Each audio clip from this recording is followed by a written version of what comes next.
Misleading statements and money. That was the bottom line of today's January 6th committee public hearing. We saw Ivanka Trump, Jared Kushner, but we also saw Bill Stepien, President Trump's campaign manager, Jason Miller, and several members of the Trump legal team and White House counsel. But today's words from Attorney General Bill Barr encapsulated how frustrated many in the White House, the Trump campaign, and U.S. Department of Justice were after repeated attempts to explain to former President Trump that the election was not rigged, it was not stolen. But those pleas fell on deaf ears, and the president just kept talking about it anyway. Before the election, it was possible to talk sense to the president.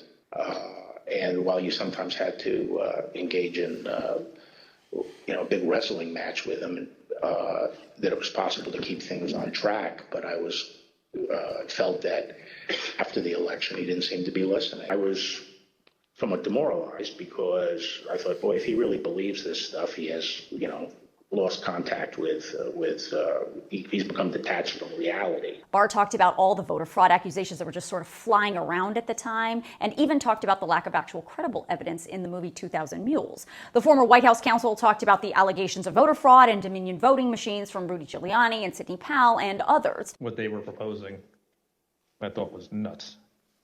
And the theory was also completely nuts. Right? It was a combination of Italians, Germans. Different things have been floating around as to who was involved. Remember Hugo Chavez and the Venezuelan. She has an affidavit from somebody who says they wrote a software in, it's something with the Philippines, and just all over the radar. People the president's son-in-law warned him not to put stock in. Did you ever share, Mr. Kushner, your view of Mr. Giuliani? Did you ever share your perspective about him with the president?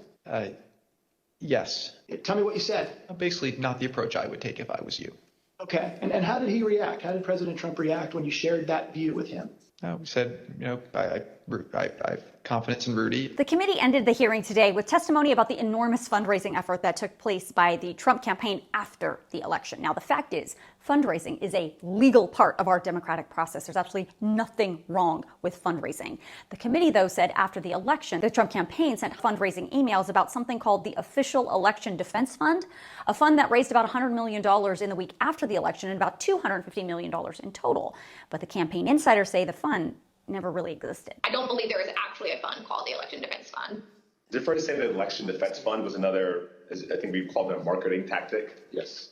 And tell us about these funds as marketing tactics. Just a topic matter where money could potentially how money could potentially be used. There will be 2 more public hearings this week from the January 6th Select Committee.